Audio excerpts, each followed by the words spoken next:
are you doing? I'm doing all right. Where in the world are you? I am in New York City in Lower Manhattan, West Village, in Okay. our cozy little apartment. Well, sorry to make this later than anticipated. Oh, that's okay. You were only 10 minutes off, so no big deal. Yeah, You're trying it's to just trying you to get from got a lot. AFI to my home setup, which is Oh, right. obviously a little more professional and nicer, and to get away from the chaos of people just walking in my office when I'm trying to be on a Zoom. Right, right. But I don't know if you've heard of LA traffic. It's a real thing. Oh yeah, I've been in it. Yeah, Been in it, I'm I've been in it. sure. Yeah, yeah, one Yeah. too many times. Yeah. Love the hat. Thank you. You too. Do you know the director Craig Gillespie? Sounds familiar. Why? Most recently did Dumb Money, did I, Tonya. You definitely know his work. Tons Right. of commercials. Oh yeah. Oh, I tell you. Okay. And if you Yeah. look him up, every photo he's wearing a cap like this. Every photo. Well, if you look me up, it's kind of the same. I saw you on IMDb and Yeah. you had that Yeah. hat, but he came to AFI recently and with Dumb Money and screened it and did a Q&A, and I was moderating it, and so I busted this out, and There I you said go. I just want you to feel comfortable here. Hat solidarity. It's always good. Yeah. Ads. Yeah. It should be the first thing they teach you at film school when you're Absolutely. studying to be a director, right? Absolutely. Get the look right.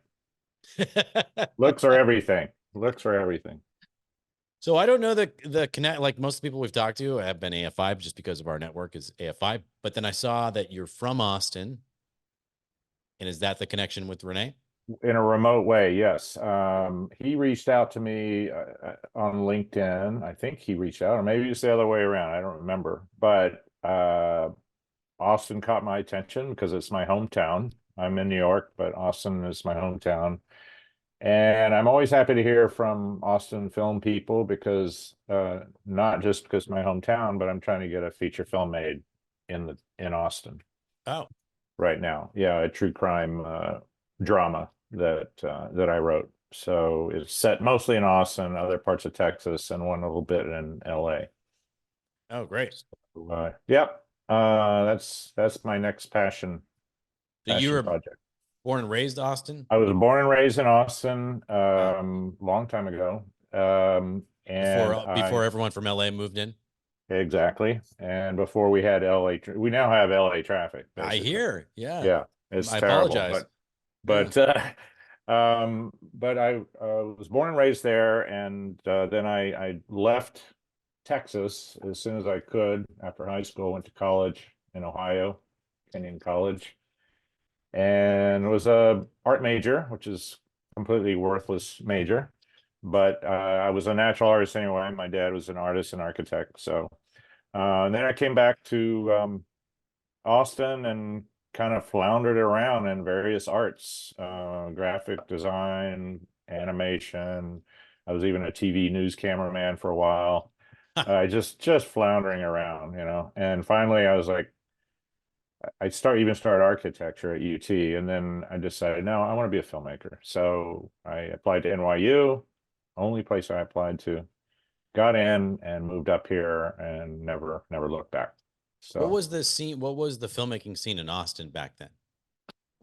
back then it was right before Linkletter. So there wasn't a whole lot going on. Linkletter happened literally right after I left Austin. But it Linklater was was first. Linklater was before Robert Rodriguez. yes, Yeah. yes. Okay. He did uh, his Slacker, the movie Slacker, Right. which is very Austin, very Austin. I was a slacker when I was there. You know, coffee shops, overeducated, underemployed kind of scene. But so yeah, there wasn't much going on. There were some music videos going on because it's a music town, and I actually did work on a music video right before I left, and got to meet Stevie Ray Vaughan when I was down there and watch Wow. him rehearse. The video was about another band, but Stevie used the studio to rehearse. So now there's quite a bit going on down Yeah. there, obviously, with the big studios built by Linkletter, the Austin Film Studio, and then Rodriguez Company as well. Right. So, Right. Was yeah, did UT have the film program then? well, it's funny because that actually they have, and they had a good film program. Mhm. And I was studying architecture, started graduate school in architecture, and started wandering over to the film department, RTF, and hanging out with on film shoots. And they saw I could draw, so they had me doing storyboards for them. And So, oh, that's when I caught the bug. I was like, this is more fun in architecture. I don't have to learn about building codes and physics and all that stuff. And this is what I want to do. So yes, but they have a good film school. Mhm. so that's a big part of your story. So talk about that because you were an artist, but like storyboarding is it definitely is art, but it's its own thing, and you're Yeah, kind of translating what's in a filmmaker's head. So how did yeah. you learn that? Well, I came to NYU Film School to be a writer director, or to be a director, as we all did in that program. There was no like USC where they have some people are in there as writers, some are DPs. At NYU, everybody was a director. Everybody wrote and directed their films. Was that grad But school? Was this the it Tisch? was this was grad school, yeah. Yeah. Okay. And I could draw because I grew up with an architect artist father. So I learned how to draw from him. And then architecture, the perspectives that you draw, it's all very lends itself to being able to visualize as a storyboard artist does. So I started doing it for other students. And of course, I did it for my own films. And then here's my film school story. First of all, I went to film school when it was way cheaper, long time ago. Yeah, But I went to the grad film school. Oh boy, there goes our dog. Ellen, I can't because you're on the headphones. I can't hear it. oh, okay, Yeah. good. So I went to film school, what was I saying? Oh, the grad program. And I have to say, in that program, we learned an awful lot about how to use the light meter, how to use the camera. But the one thing they did not teach is writing. And Mm. that's very unfortunate. So the big joke was Columbia Film School writes the scripts, NYU students shoot them. That was the joke. So I didn't really learn how to write. None of us could really write there, and I somehow miraculously came up with a good story that was a true story in my family about a shooting back in the 30s. So I chose to make a period film as my thesis film, student film, which was A period crazy. film set in Austin. Set in East Texas, actually. Okay. And it was where some relatives of mine live, and somebody on my side of the family got somebody from the wrong side of the tracks pregnant, and the family came after him and killed him. So that was a true story. And so I wrote a script based on that, but that's the only script I wrote. That's the only idea I had. Now, my film ended up being winning a prize at the NYU Film Festival. It was third place top in the top 12 films. So all those top 12 films from our NYU Film Festival got brought out to LA and screened at the DGA. And suddenly I was taking meetings in Wow. Hollywood. Yeah. It was huge. And this was some time ago, back in the 90s. So they were pretty hot on finding, the hot new film school graduates Yeah. and Yeah. seeing what they were up to. That Now was the I thing, knew, and like the industry would come out to that screening, right? The DJ screening. oh yeah, all the Yeah. agents, assistants were there, and I met with Yeah. Imagine, I met with Carol Co, I met with Warner Brothers, I met with one producer who had done Lonesome Dove. I can't remember his name now. He's a British guy. Invited me over to his house and wanted to know, but everybody wanted to know what else you got. What's your next project?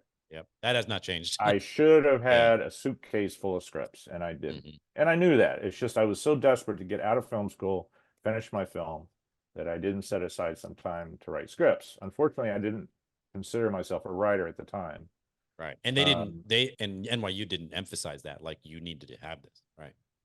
no, I think it's different now, but the graduate school especially, I mean, the undergraduate school there is different because that's where Scorsese went, that's where Spike the Lee. Coen brothers went, that's where Spike Lee went. Yeah.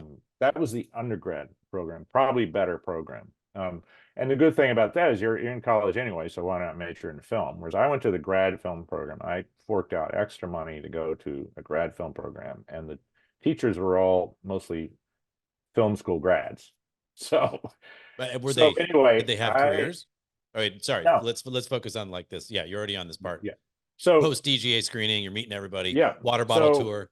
yeah, and I just sort of got disillusioned. I mean, I wasn't mature enough really to kind of know what to do with this, and I didn't have any more projects. So, I drove around in a car by myself for 2 weeks, and it had full of fast food wrappers and everything. It was like a space capsule. I remember that. And I just got depressed. I just didn't have any connection and anything. So I came back to New York. Was it your first LA experience? Uh, in that regard, yes. I mean, I'd Yeah. been to LA before just for Right. fun, but in terms of like trying to get in, Yeah. it was hard. I mean, it must have started out like you do the screening, everybody wants to meet with you, and you're like, this is easy. Here comes my career. well, And yeah, it then, was a thrill. It was a thrill, and we got yeah, written up in Variety. I still have that article wow, about the top student films, and I got yeah, praised for mine. It was a pretty good review, and I guess you could say I was semi-hot. yeah. But that all went away as I came back to New York because I didn't have anything, and then once that time passes, that's it. So Yeah. I basically That window that window shuts shut. quick. Yeah. Yeah. So basically, I was like, okay, well now I have to make a living. So I started storyboarding for a living as my day job. But I didn't Mhm. want to be a storyboard artist. But Right. the other thing about this industry is once you start being an expert at something, that's all they want you to do. They That's don't all want they to see hear you that you, as, right? That's all yeah, they don't yeah. want you to direct. Well, in the meantime, I've spent years reading books, studying scripts. Fortunately, with the storyboarding, I'm always reading top-notch industry scripts. So Yeah. I learned a lot from that. And by storyboarding, working with directors, it was better than film school. I worked for Ron Howard. I worked for Francis Coppola, Scorsese. My first job was Jonathan Demme I when I saw was, Silence of the Lambs. yeah, That's yeah. ridiculous. Well, he came when I was still sort of at NYU finishing my film. I wasn't in class, but I was maintaining matriculation by postponing paying off my loans and all that. Yeah. Yeah. Smart. So he came to NYU and did a little sort of student project with us. He directed a stage play of Uncle Vanya and had us film it, and I got to be his DP. And then he saw my storyboarding and he said, "Hey, I got a project that's in development now. Are you interested?" And I was like, "Hell yeah!" So I went to work for him for a week, and then um, that was all he needed at the time. And then I got back to finishing my film, and I was like, I just want to finish this film and get it out there. It later got distribution, by the way, which was pretty cool You're a for a student short film. film. For Wow. a student film, yeah, it got Yeah, that's distributed by rare. because all the European cable stations were buying short films. So I made over half my budget back on that, which was great. Is that And then Elysian Fields? Is that what that's called? yes, Okay, I'm Elysian looking at it now. Fields. Yeah. Yeah. So then Demi called me back and I turned him down because I wanted to finish my film. You So turned down Jonathan Demme. Good for yeah, you. yeah.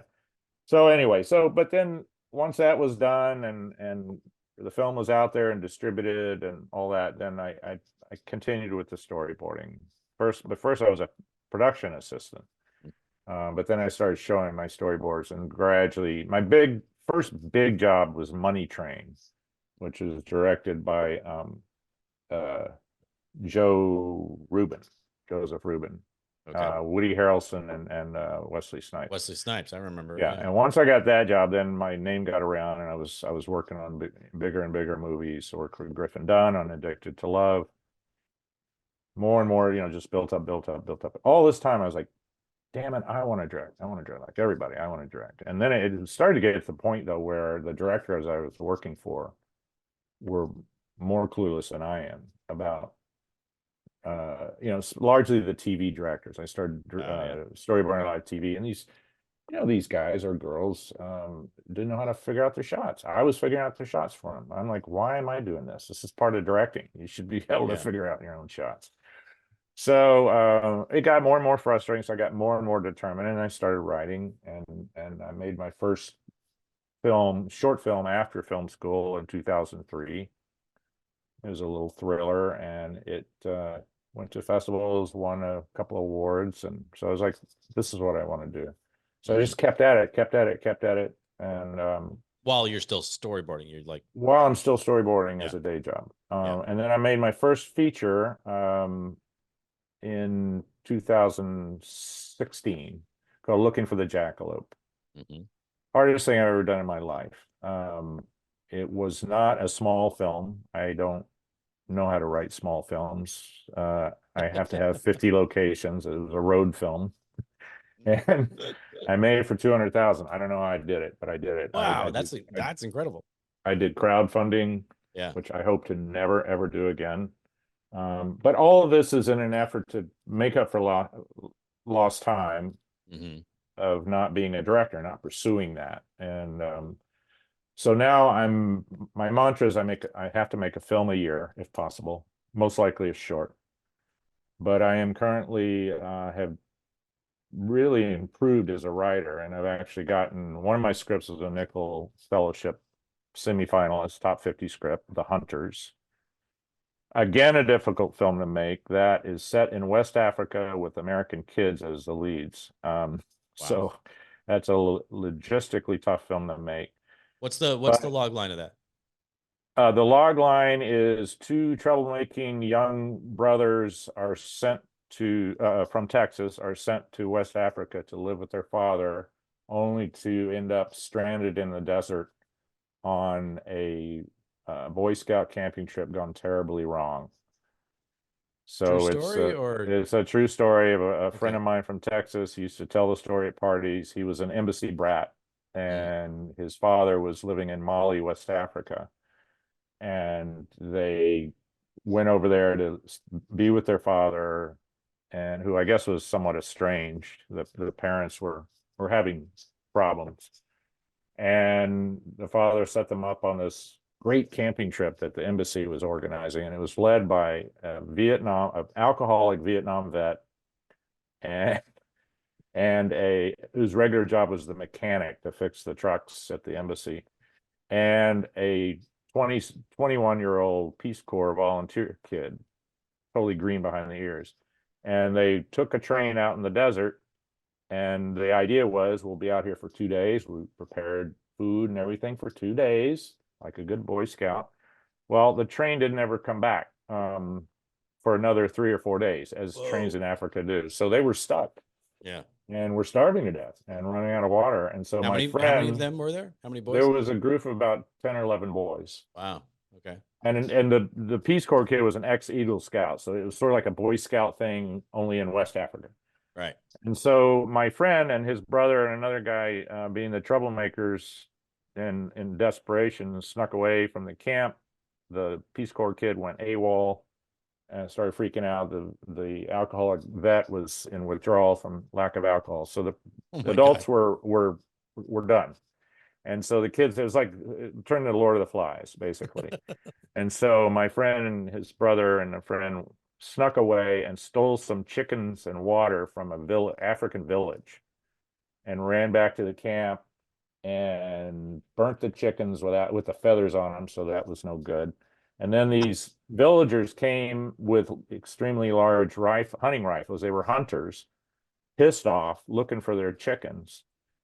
Like, what is it? Because chickens are sacred; they're used for sacrifice and stuff. So they were pissed.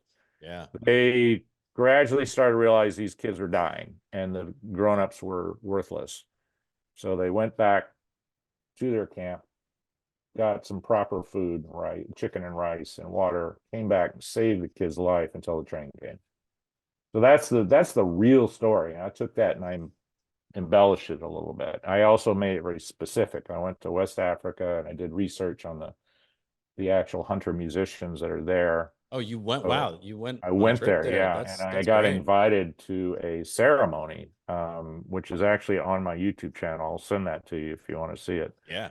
And met the chief and we talked through translation about them actually being in the movie. Now, this is a long time ago. This is 15 years ago. Right. And this movie, everybody's telling me this is great, but it's going to have to be your second or third movie because this is going to take a serious budget, serious logistics on how to do this.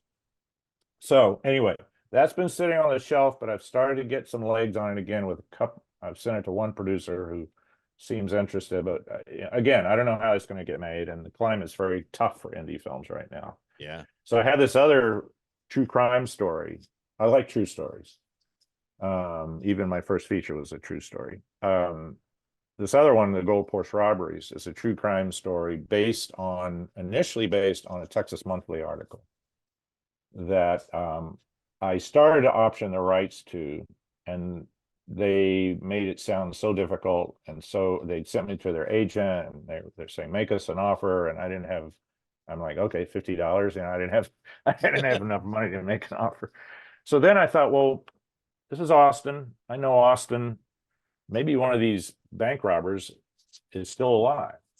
And sure enough, make a long story short, I tracked down the African American character who interested me more. He was this young kid that got coerced into driving stolen cars and robbing banks by this Austin businessman. He was basically a respectable Austin businessman who was having financial trouble and got sucked into this crime spree because he needed money to support his new family. He had a little girl. So I really liked that character. And, I thought, well, I'm not African American, but why not? Yeah. So, and it's a story that maybe would have more chance of getting made too, except that I'm not Black. So there's that. But so through Facebook, I tracked down this guy. He turned out he was married to a cousin of a woman I went to high school with, an African American woman who was a cheerleader. Yeah. And I asked her, I said, do you think this guy's going to talk to me? She's like, sure, look him up. So I wrote him, and he just completely opened up. He's 62. He'd made some mistakes when he was young, and he was living a normal life now with a job and all that. And he just opened up, and me and my writing partner interviewed him for hours and hours. And we're now friends now. Every time I go to Austin, I go hang out with him. But we'll see. So I optioned his story. Wait, so it's got a great title, The Gold Porsche Robberies, but tell me why there are gold Porsches in this movie. Okay, because this mastermind, this white businessman, not only was he crazy, he was kind of stupid. And he thought it would be clever to use a gold Porsche as a getaway car. Because in his words, they're fast. So, but wait, is a gold one faster than a red one? I guess. And he was also like, who's going to suspect a middle-aged white businessman driving a gold Porsche It's kind of like, robbed a bank? Yeah, hiding in plain sight. There's something to that about crazy it, logic. there is something to it, right? Yes. So hence the gold Porsche robberies, as they were called by the police department and the newspapers in Austin. And this has all happened back in the late 80s, by the way. And these were what, bank robberies? Yeah, what happened was the guy, the white middle-aged businessman he was a used car salesman, and he had a couple of businesses around town. And he first hired Kevin, the Black kid, to come work at his used car lot, thinking was just getting a normal job because he had lost 2 jobs recently. He was a wannabe DJ at this club, which closed. And then he had lost a day job working at a deli for putting too much mayonnaise on the sandwiches. Well, that is a crime. That is a crime. Yeah, especially at a health club deli. So he's like, yeah, I'll come work for you. Little do you know, this guy was basically stealing cars from other sales used car lots and having the kid drive them to the buyers. And that didn't go well because the businessman was not a good communicator, and these people were bad news on the other end buying the cars, and one of them threatened Kevin. So Kevin comes back, he's like, this isn't working. He's like, well, I have another idea, let's rob banks. And now he was in so deep he couldn't turn back. Couldn't turn back because they already had him had a record for driving a stolen vehicle and all that. So he just got sucked into this thing that ended up going really south. Yeah. And there's a lot of humor in it because, and this is I true, can already tell. Kevin lived with his grandmother. He was 27 years old, Uh-huh. lived with his grandmother, and his grandmother had a habit of writing his name, address, and phone number in the back collar of all his clothes. And when they robbed their last bank, he had been wearing this jacket and he just kind of tossed it aside in the his boss's garage, in the car dealer's garage, with the money bag, because the money bag had been the tellers had put a beacon in there, a honing beacon. And so the cops show up, find the money, and they find this jacket with Kevin's name, phone number, and address in it. And that's how he got busted. So it's a great humorous, sort of darkly humorous true crime story that to me could be sort of like the Hughes brothers Dead Presidents, Yeah. which is a much more earnest story about a guy getting sucked into crime, meets Fargo. Yeah. Meets a Coen Brothers movie, Yeah. basically. I was thinking Coen Or Brothers Blood just based Simple. on the crazy characters. Yeah. Um, Yeah. it also sounds like it's like it's not that violent, right? Nobody died in this, No, which is good. no. Let's see. Somebody almost dies. Oh no. I forgot to tell that part of the story. There's two stories that the second one that Kevin was not involved in true life. After they both got out of prison, Kevin got out for good behavior, went and got himself a job, started a family, all that. Donald, his white partner, someone in prison told him that they had relatives that had $1 million stashed in their house. You should go check it out. He goes out to this house, and of course, that's the oldest trick in prison. These guys con each other. It happened in what's the famous story in Kansas? The Truman Capote story. Oh, right. Um, what's that called? The In True Blood. In True Blood. Yeah. No, In Cold Blood. In In Cold Cold Blood. Blood. Yeah. Yeah. So this guy goes to this house, and of course they didn't have $1 million, and he murders both of them. They were an old married couple. He completely had gone AWOL from being a used car salesman. So then Kevin told me when he read that in the paper, he was like, "Oh shit, this guy's going to come get me," because Yeah. I ratted him out as being the mastermind of these robberies. Well, that never happened, but I took that and I made it happen. So there is two people die, two old people die in the movie. Yeah. So Okay. it's, yeah. Well, people die in Coen Brothers movies. No, I know, Yeah, but yeah. they get pretty dark sometimes. But Oh yeah, yeah. yeah. But this sounds So great. anyway, well, thanks. So what's the status of I that don't know one? if I've steered way off of your interview No. This is all. through line or not. I We'll tend to keep, do that. it'll be edited, but I think that Yeah. this stuff will stay in because it's promotion for your Cool. stuff. But Yeah. what's the status of that?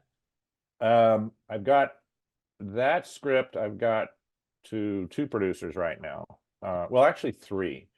And they're all legit people. Yeah. So we'll see. That's all I know. The other thing I have is I got hired to be a storyboard artist on another true crime movie set in Texas Mm. that has yet to start after the strikes. It kind of fell apart and they haven't started me yet.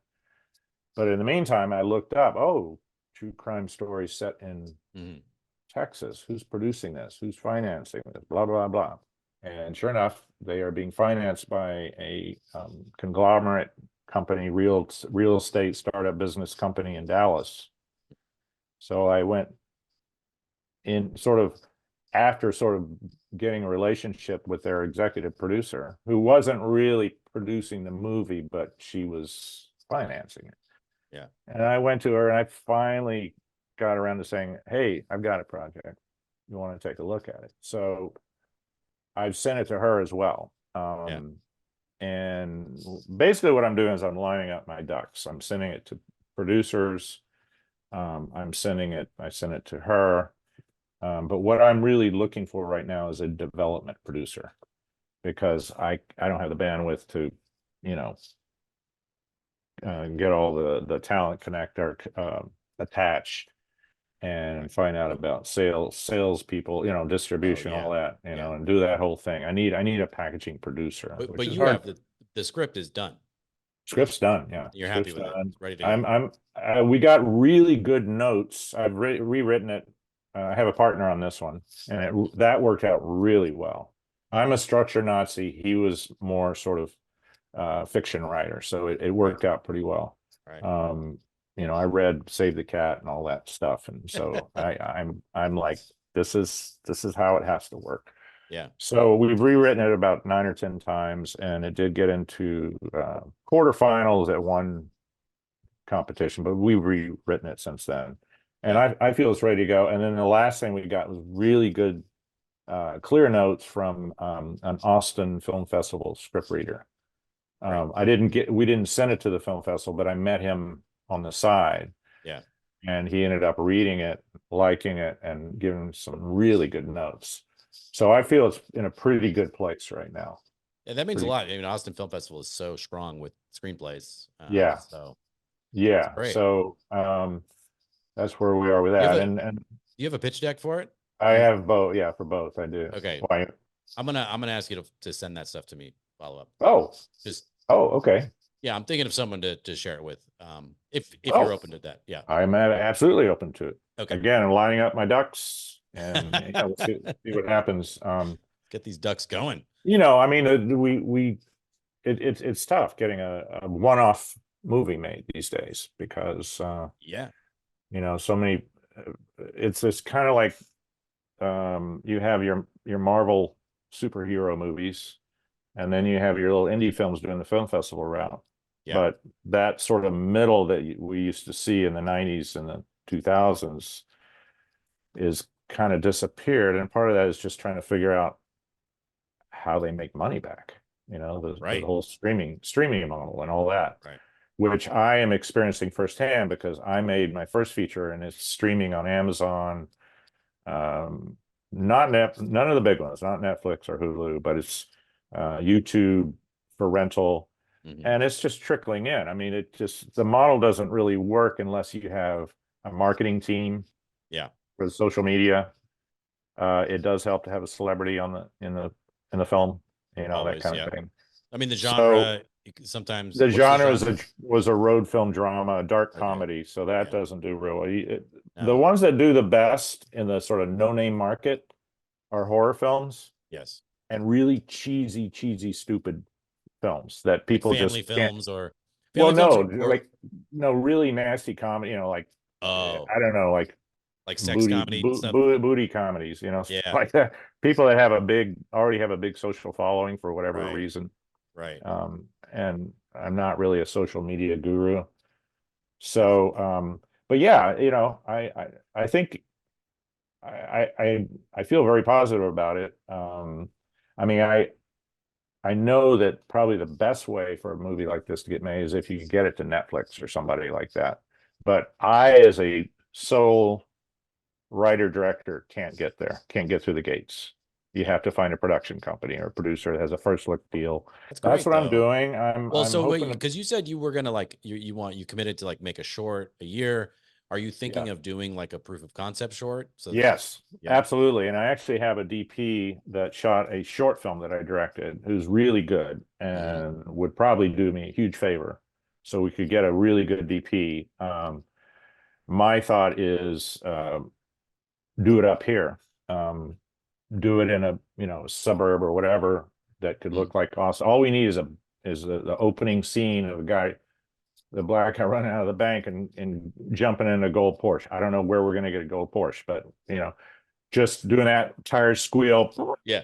And then we go to him doing his DJ work, and just, you know, almost make it more like a trailer. Yeah. Instead of a good idea. Instead of a short film. I mean, trying to make a short film out of it, we'd have to make more cohesive scenes or whatever. Yeah. You know, I mean, maybe there's a way. I'm still figuring it out. So yes, proof of concept. I think that's smart. Yeah. Yeah, Yeah. because you really got to Yeah. sell.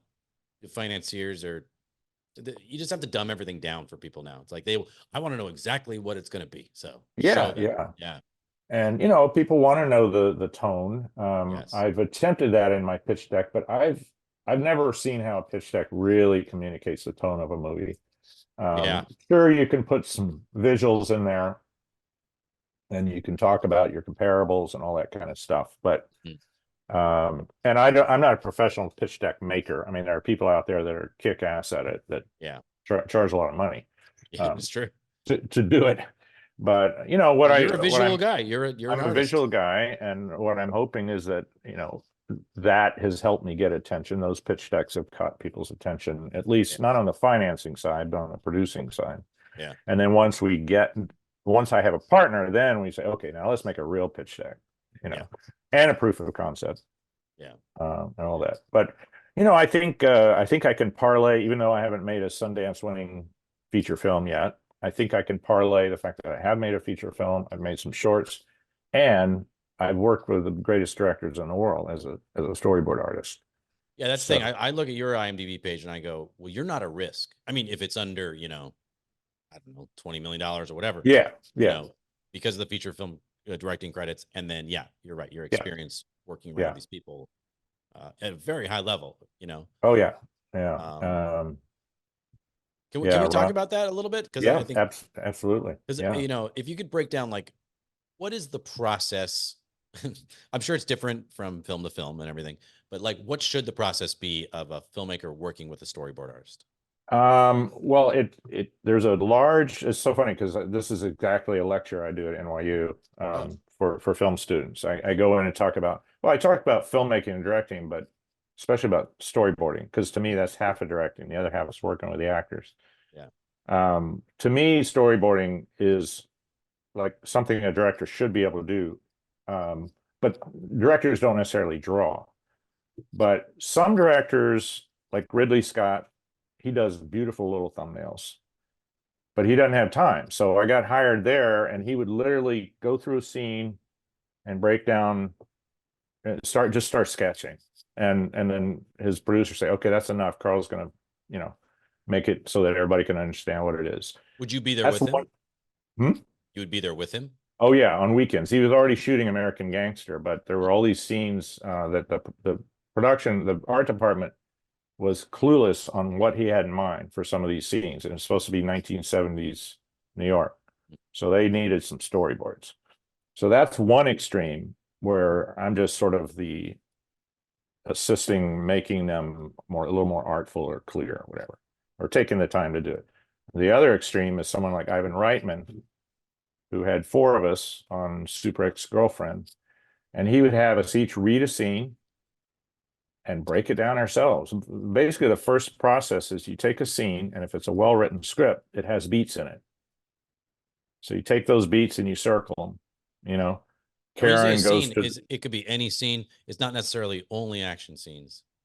well, most of them are more action. They need it for the stunt department. They need Okay. it for, the VFX people, but some people storyboard everything, even dialogue scenes. I mean, to me, if you want to make an artful film, you have some visual ideas. I mean, sure, a walk and talk, obviously, the camera's just pulling back with two people talking. But any scene, Karen walks to the door. She sees a man. The man has a gun. The man comes inside, shoves her into the bed. Those are all beats, and so you just figure out, okay, well, I want to do this with a following dolly and on her feet, and then maybe go up to her, and then maybe come back on her face. So we need a close up there, and then okay, now I want to go wide as he bursts through the door and carries her, to the sofa or whatever. So But what you're talking the, about the are directorial I choices, know. and And yeah, a good director to me will be telling that to me. right. And then I just take notes. I do little thumbnails, or sometimes I say, can we do a floor plan and you tell me where the camera's going to be and where the actors, how they're going to block, how they're going to move. And then that way you don't have to describe every shot, or you don't have to. Some directors will do little thumbnails, which is, to me, makes it easy. Then I'm just like, I'm just taking that and making it properly perspective and, you know, anatomy and all that. So I'm basically just an artist, a sketch artist. Right. But, you know, like I said, with Ivan Reitman, we were breaking down his scenes, and then he would say what he liked and what he didn't like. And then then it would give him an idea. But, you know, also some directors are more actors directors, like Barry Levinson. Yeah. He likes to use multiple cameras. So like in Diner, you know, he set up 3 cameras around the booth and just let his actors riff. So there's really no need to storyboard that. Right. He had me storyboard one scene in Sleepers, where it was a football game between the juvenile prisoner kids. I don't know if you know that movie. Yeah. Brad Pitt. Yeah. Early Yeah. Brad Pitt. Yeah. It was a football game between the prison guards and the juveniles kids. And he's like, I want this dirty. I want it tight. I want it visceral. I want it. So I basically just drew all these cool looking tight shots and literally made an animatic out of it. I edited it together in a video. Oh, cool. So there's really a wide range, but the sort of basic process is sit with the director, sometimes the DP, sometimes even the production designer, but usually not, and talk through shots.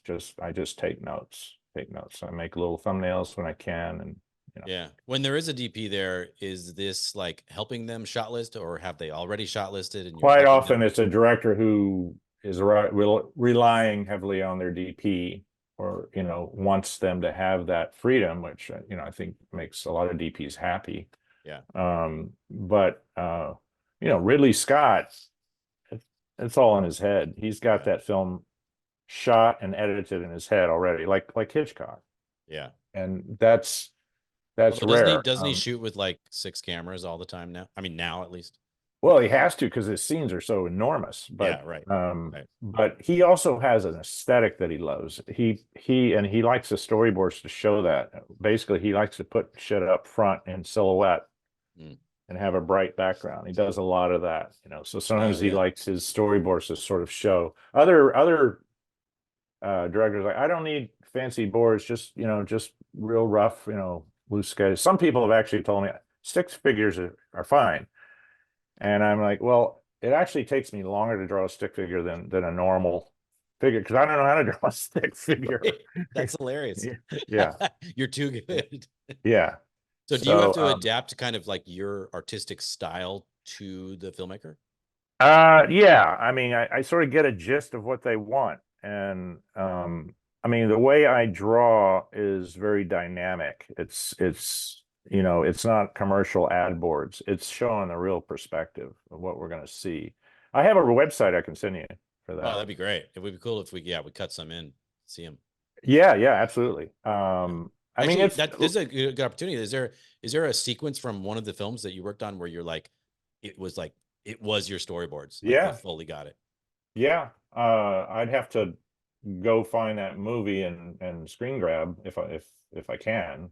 Yeah, well, we could do it on our end. I'm just curious, like if there was one where you're like, Yeah, let me think on that. There Yeah. are a few. American Gangster, certainly. That's A lot of TV shows, Sopranos I worked on. wow. My joke with Sopranos was I always knew when someone was going to get whacked, because they would call me.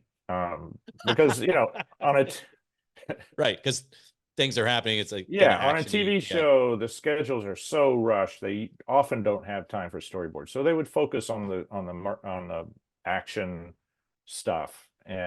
But they would, and of course now they're even more strict about it. But they would put fake names in the characters for the scenes when they sent them to me. Right. So, for instance, when Chris was snuffed out by Tony when their car goes over. I don't know if you remember that. Yeah. He's hurt, and Tony reaches over, pinches his nose. It wasn't Chris and Tony. It was just two other gangsters in the script.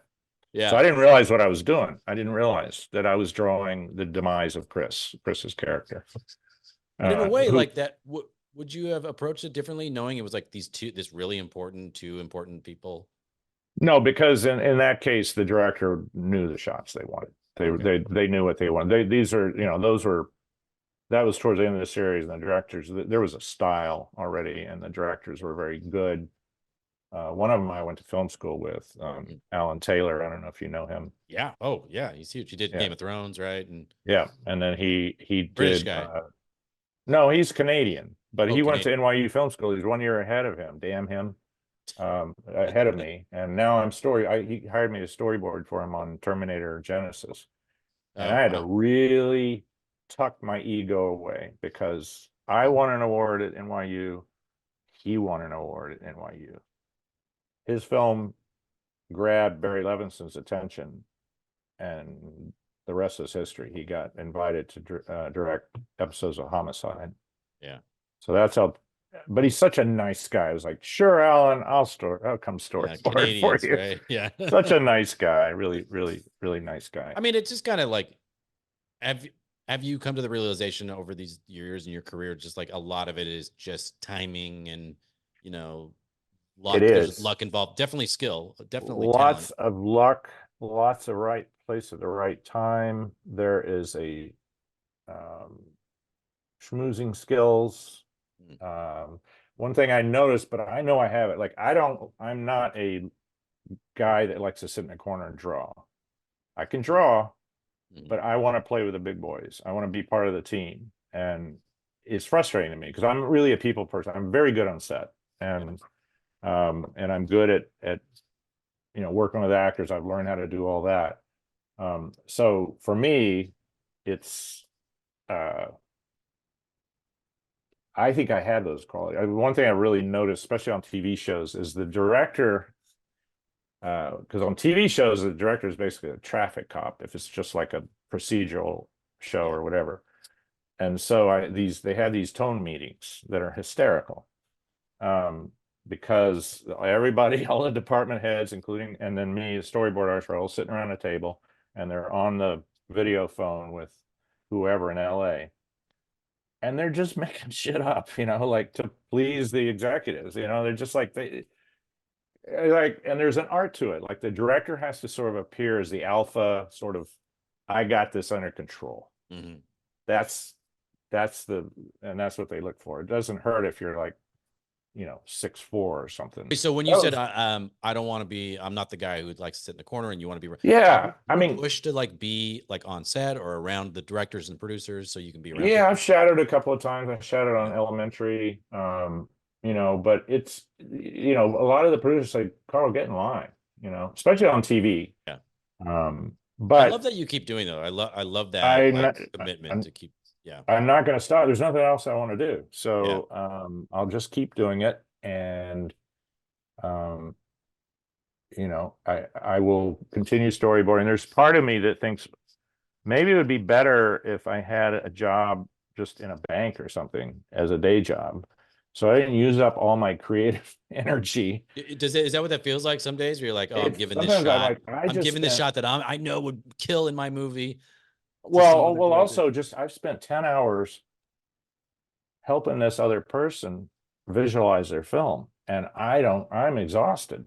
I don't, I don't want to do any of my own work right So now. wait, storyboard hours are like that or like production hours? Not necessarily. I mean, I make my own hours, and I've been working more and more virtually, but it's still you're you know, expending a lot of creative energy Yes. for someone else's project. And so you're not necessarily ready to then go work on your script or start storyboarding your own thing, but you have to do both. So how do you And structure that? Do you just structure breaks between productions or? between productions, and I've been off since May Wow. 1st. Like So I've had an everybody. extended Yeah. vacation that I've had plenty of time to really start pushing my own work. Yeah. Fortunately, I had some money put away, but it's getting scary now. I mean, Yeah. I need some work. So as well as taking my pitch decks, I would be happy for you to refer me to anybody that's looking for storyboard artists too, even in LA. Yeah, for sure. But again, It's crazy to look at your resume and think like you need references or, well, but I right now understand it's the state just of the industry. Yeah. yeah, it's just what I basically need to do is just expand my clientele. Yeah. so that, because it's going to just take having more people knowing about me. Yeah. But I think there's a delay in production because people it's like they got struck by lightning and they're recovering. And Yeah, it's weird. Everybody said, oh, it's gonna, come back with a boom in January, and I haven't felt it in I LA. think I think movies certainly, or indie movies, but then you've got all this backlog on people committed to stuff, Right. and you've got TV shows that only got half their season shot. So Yeah. what are they going to do now? Right. And I think and then of course there is that.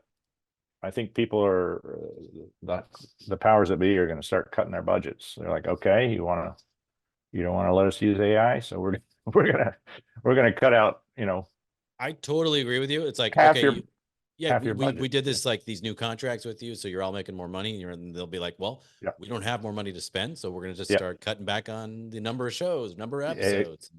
there are certainly movies that can be made without storyboarding. Just a shot Yeah. list is fine, or floor plan. But I mean, Werner Herzog says storyboards are for cowards. Yeah, But but he's directing documentaries now, so there you go. Exactly, Yeah, and it shows in his work. I mean, I'm a yeah, Herzog fan. I love his yeah, spirit, but you know, yeah, but yeah. Well, he's a bit full of himself, But the but other end of that, and like filmmakers who I've always loved because of their precision and framing and everything, are the Coen brothers, and they Coen Brothers, storyboard every shot, every shot, every shot, right? and Which I they kind of love, yeah. So does Paul Thomas Anderson. I think all those guys that are really making Yeah, cinematic movies. right. Certainly Scorsese. I worked for Scorsese once too, which is a funny story because he does his own little doodles in the script. The best 3 days I had at NYU grad film school by far Yes, were when Marty came in and took us step by step through Raging Bull.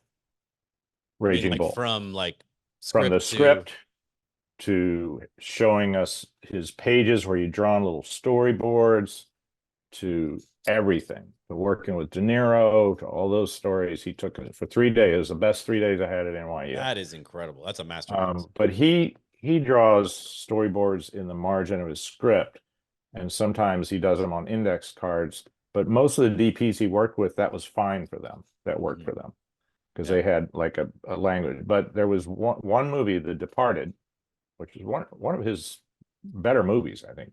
Yeah. Where Michael Ballhaus, the old German cinematographer, felt that Marty really needed to let him work with a storyboard artist to do this giant shootout scene of the Chinese gang versus.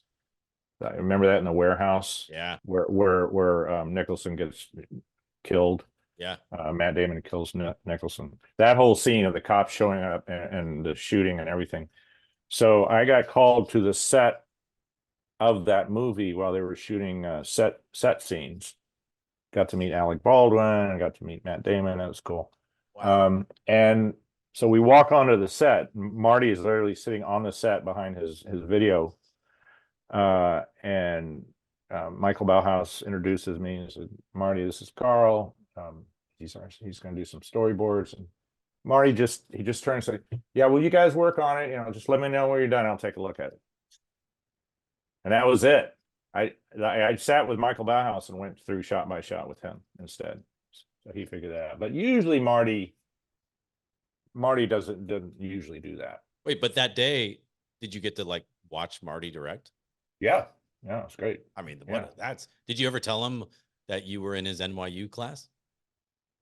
I think I did maybe. And I remember one of my classmates, Matthew Boccaccio, he happened to have an Italian last name. He was chosen by Marty to operate the overhead projector, one of those old school overhead projectors. And Marty put his storyboards and script on clear acetate and projected it on the wall. And he got really impatient with that. And he was like, come on, man. Come on. Yeah, next one. Come on. This is too slow. It's too slow. Everybody got a big laugh out of it. And of course, Matt loved it, because he was like, Oh, this is yeah. my idol. He can take a shit on me, I don't care, Yep. So, That was yeah, my I my had a, incident with Scorsese was I get to do little like quick interviews at this thing called AFI Awards where we name the top 10 films and all the filmmakers come. And it was a few years ago, I forget which film, but Marty's there and I'm getting people to say something about their film. Why is it on the AFI's top 10 list? What do you think? Why did it resonate this year? And I'm nervous. Scorsese, you know, um, and he just stops me and he's like, okay, stop.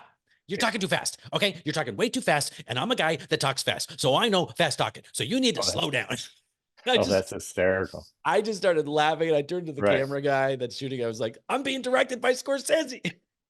That's so great. I Yeah. had another Scorsese experience. I worked on Shutter Island, Oh, the one about the insane asylum with yeah. With DiCaprio. Leo.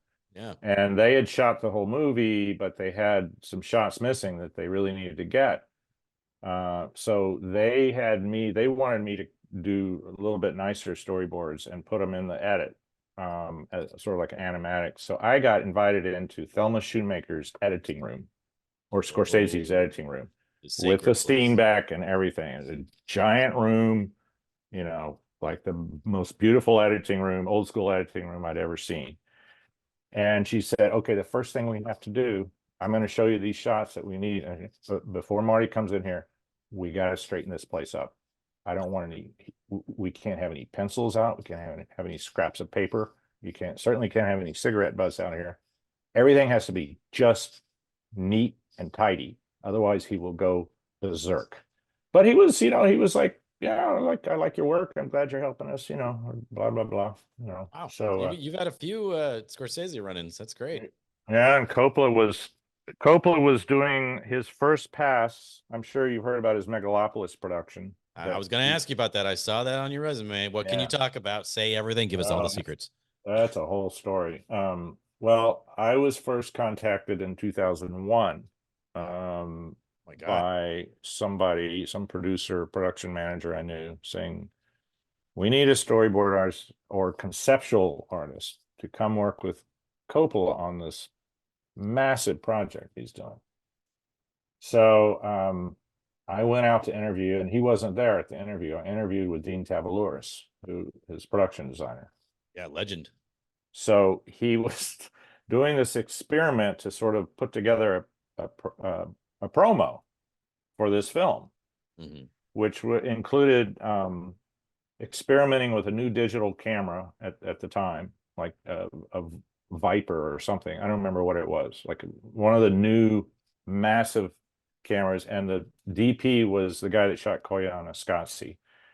I can't remember his name now, but he was shooting all these. It was the big urban fantasy was this movie, Megalopolis. Big urban fantasy where the powers that be are fighting over building the city, World's Fair, city of the future. And the poor people are being thrown out of their apartments and they revolt and burn down City Hall and all that. And this is the summer of 2001. So I go out to meet Coppola, and I take the F train out to Brooklyn.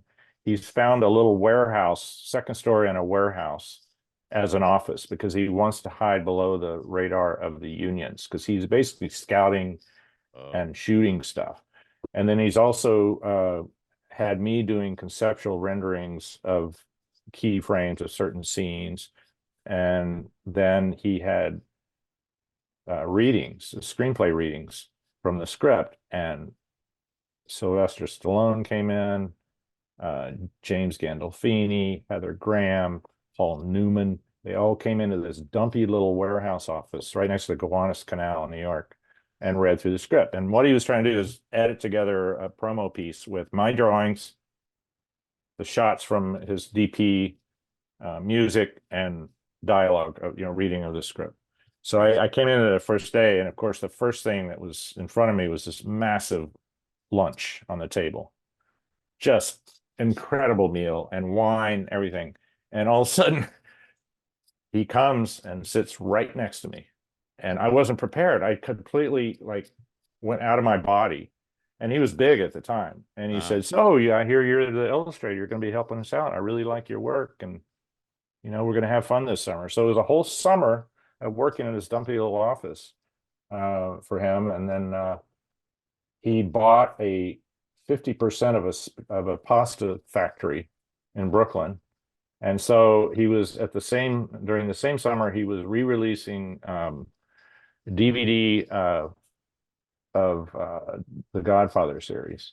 And so he threw a street party, and I think a lot of the residents in that neighborhood were Italian Americans, so or maybe they're Puerto, I don't remember, but he threw a street party, like an Italian style street party, Like right out of Godfather 2. Like right out of Godfather 2. He had a stage, he had a band playing his Carmine Coppola's music, and it was to oh, and the mayor Giuliani came by, and it was to announce the release of these DVDs. Mhm. It was surreal. I was That's this is so like cool. this is a dream. So that was interesting. And then he called me back, his longtime producer partner, Nazarene. What was her name? Oh, I can't remember her name. Anyway, really nice lady. She connected with me. But 2001, what happened was he had this whole thing ready to go, and then 9/11 happened. So that wiped out all prospects of making this movie for a lot of reasons. So he packed up and went home. 20 years later, I get an email from his producer or production partner saying, France is back at it. He's going to make Megalopolis next year, and he wants to use some of your art. He wants you to do some work for him. So I ended up doing some more work 20 for him. years later, you jumped back into a project. Yeah. Was And it the same exact project? it was the same project. You know, the script had been through many. I mean, even back in 2001, he had this script around for like 20 years. Mhm. It's like his opus, his big, you know. And he called me to come back and work with him. And I actually went over and met with him. He happened to be staying in an apartment in the West Village, Wow. and he was in his pajamas and doing Pilates. And he had lost all this weight. Yeah, that's right. He's gotten Oh God, I shape. hope he doesn't see this interview. I hope I didn't say anything wrong. No, I don't think you said anything wrong. You didn't Okay. tell us much about the movie that's not already out there. I'm Oh, sure. I can't. Yeah. Yeah, He's in post-production on that. That's a big post-production movie because so much of it was fantasy, so green screen. Have you seen any of it? No. No. No, I haven't. But there's a whole story where I got lost in Queens with Coppola also, and a PA and Dean Tavolouris trying to find a location. There's a movie for there. for Megalopolis. Yeah, I started writing an article. That was back in 2001. I should finish it, but we ended up at Junior's, the famous deli in Brooklyn. We got whisk in front of a we got whisk at the front of a whole line of public school kids graduating, and sat down at a table and just started bringing all this food to us. And then Francis like, I got to get some cheesecakes and take them back to my apartment in Manhattan. So he picked up 3 cheesecakes. We drove back into Manhattan to put them in his freezer. And then we went back to Brooklyn or Queens, where he grew up. Or was it the Bronx? I think it was Queens. And we went to a neighborhood Italian ice store where he used to hang out. And he bought 3 gallons of the Italian ice. We got lost, and we finally get back to the office, and his producer was like, "Where you boys been? We got work to do." Now I know why that movie was over budget and behind schedule. And he was, the whole ride, we had a PA, me in the front seat, Francis and Dean Tavolouris in the back. Francis is constantly giving Dean shit because he's sort of like Eeyore, he's a little bit glum. He's like, Dean is kind of not a happy man, just stuff like that. And then start talking about pasta recipes, and it was just, I'm just like a homeboy from Austin, Texas. This is just beyond my imagination. So that's so cool, though. Great. Those are timeless memories. Yeah. That's got to mean a lot to you, like that someone like Francis Ford Coppola, like, is not letting a project go. He's putting all of his own money into it. When you were telling me about your projects, what does that mean to you? It means if you got the tenacity and you got the vision, obviously it helps to be as brilliant as he is. You can get it done.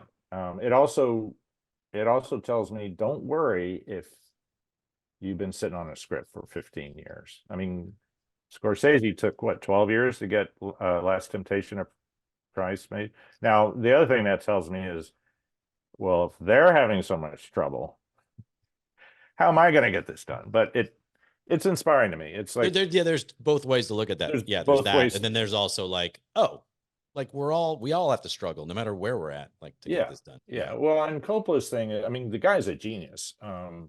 He's no doubt. I mean, and he's not afraid to fail. Yeah. That's Not what I afraid love to- about him. And and putting his own money behind it. It's like, I'm gonna take a big swing and I'm doing this by any means Yeah. necessary. So I mean, he this- did a few films in Bulgaria, smaller films, which he was having fun doing. He's like, I don't want all this crew, all this. Yeah. So he did some smaller I films. love that. Yeah, he went really small for a while. And that's where he Yeah. met his DP, right? Mihai. Yeah, I think so. Yeah. But I mean, sitting down next to the man who made two of my all-time favorite movies, The Godfather and Apocalypse Now, I was just like, oh, Yeah. this counts for something, Yeah. That was probably the mecca for me. There was something about his aura more than any of the other guys that just blew me away. And it was contagious. And he was also extremely complimentary and sort of a team worker with all of he had me, and he had some some kids just out of school helping build models and all this stuff. And he just was like, he wanted us to feel like we were part of the creative process. So that was cool. I love that. I love That like from cool. the dinner, the big dinner he lays out. Like yeah. he's creating this kind of family atmosphere. It's a fan. He creates a family. That's exactly what he does. And he's respectful. He flipped his lid once when some actor, I won't name any names, told him he didn't want to cut his beard or something for a film, or maybe he was going to cut his beard or something. He went. I think it was a film that his son was going to make, Roman, and he came to my desk and said, "Karl, you got any good fat markers?" I'm like, "Sure, yeah, help yourself." He grabs them, he goes back in his office, and there's a poster of this movie with that actor's face on it, and he just went, "Fuck you, fuck you." It just like went crazy. And I was like, okay, that's the other side that, you don't want to piss him off in that way. Right. Well, he's passionate, but like, yeah, if you're on his side, passionate. Yeah. I mean, it feels like you took from your stories, and from just the interviews and stuff, you see him, that he still loves, like he still has a passion for just doing it, the process, right? His brain has not, I mean, he's 83 now. His brain is all there, he's, and his passion, and he lost all this weight. I almost didn't recognize him. Because, when people lose that much weight, they look different. Oh yeah. John Goodman is a good example of that. Yeah. But they look like different people. Yeah. Yeah. He kind of shrunken a little bit, but when he started talking, and I have the whole 2-hour recording of him telling me what he wanted me to do for this next iteration of Megalon. I still have it on. I mean, it's gold, it's gold. Yeah. And then he signed a bottle of wine and sent me home. Gave me a bottle of wine, sent me home. Signed it to my wife first. All right, Ellen, are you here? Oh, she's asleep on the couch, I think. You'll send us a picture of the signed bottle. I want to see it. Or did you drink it? Well, here. No, I have it up here. Oh, okay. Yeah, let's see it. Okay. Now I'm curious. Ellen? Sorry. He's drinking it right now. Yeah, we'll wrap it up right after this. Let's see this. Oh, wait, hold on. It's getting blown out by the light. Oh, it says, to Ellen and Karl, Francis Ford Coppola, 2021. Oh, there it is. I see it now. I see the signature. That's very cool. Yeah. Wait, so you still have you drank the wine, or is the wine? Oh, it's gone. Yeah, I just kept the bottle. Yeah. It didn't last the day. No. pretty good too. That's for Francis Ford Coppola. That's what I would want. Sign a bottle. Yeah. I don't care about a poster. Yeah. Yeah, exactly. So cool. So you went to film school, and then this other half of your career, it sounds like you've treated it like another film school. the way you soak it in. Yes. Yeah. Yeah. I mean, I've learned it's the best film school I could have asked for. And I was getting paid for it. So So yeah. then the question is, young, like, high school kids getting into filmmaking, he comes to you and says, he or she comes to you, I want to go to film school like you did. What do you say? Well, I would tell them because I went to grad school. So that's like an extra step that, I wouldn't tell anybody to go to grad school for anything now, really, except unless you want to be a doctor or lawyer. But I would tell them you don't need a degree to be a filmmaker. But if you're going to college anyway, why not go to one that has a good film department? Because, then what you get out of film school is you get free crew.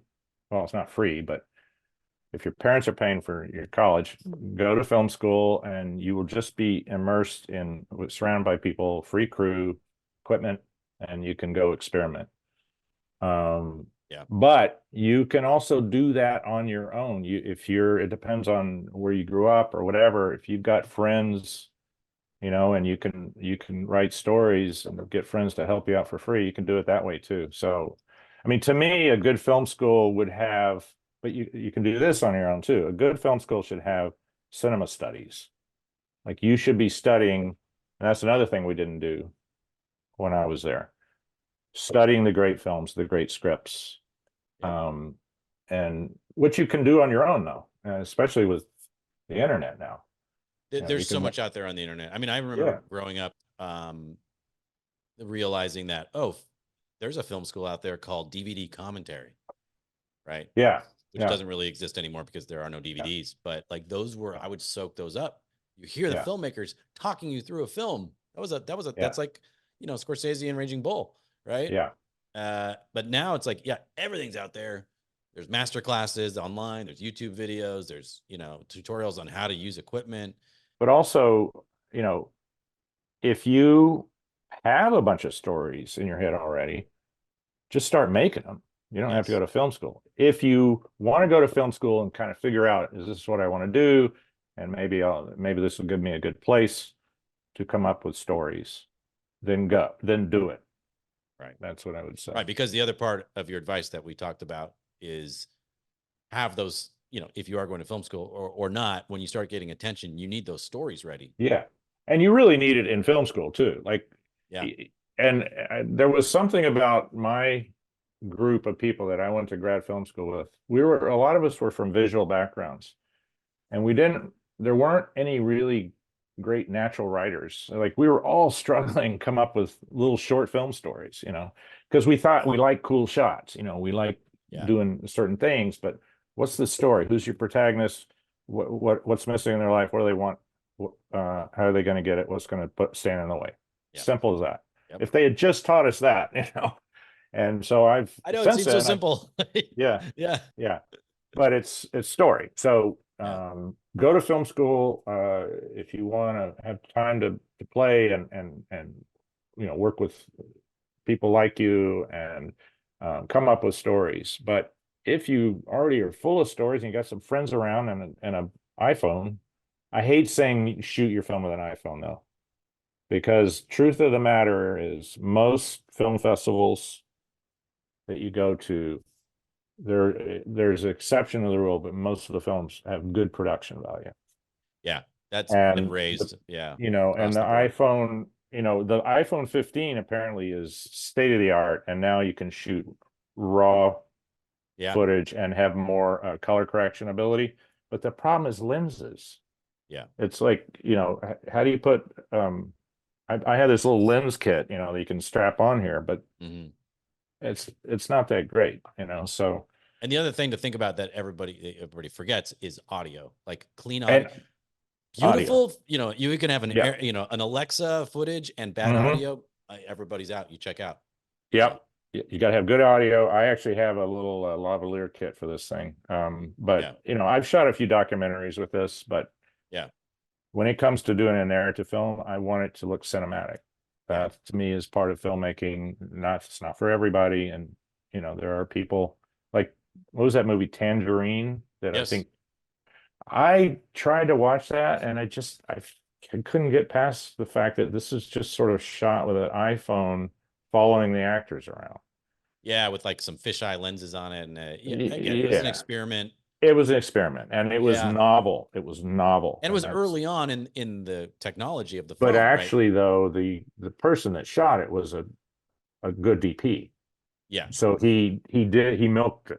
He milked everything he could out of that yeah, technology. yeah. So Look, if it anyway, inspires people to pick up their phone, and start telling stories, then do it. But yeah, you're right. I'm all yeah, for like learn production values. yeah. In the Um, meantime, I'm writing a little. I want to write. I've got a friend I went to college with, and his son is a struggling actor in LA and has been driving Uber. And it's just miserable, yeah, and got some great little stories. So we're trying to write a little, maybe even an idea for a series. I know it's been done already about Uber drivers, but every story is different, well, there's and always a so new in. we're writing a little. We want to make a pilot, and we're going to do this just with no permission. Shoot with an iPhone. I don't care. Do No, it. Yeah. and so that's sort of to sort of uphold my mantra of one film a year. That's probably either that or proof of concept for this little Porsche, will be my next film project. So, Yeah. Well, so if anyone um, out there has a gold Porsche that Karl can borrow, yeah, just reach out. It feels like that's the one thing that would hold you back from that. But like you said, like with Coppola dusting off a script 20 years later, a good story is a good story. So like, yeah. yeah, I don't need to tell you this. Don't give up on all these stories that you want to tell. Thank you. Thank you.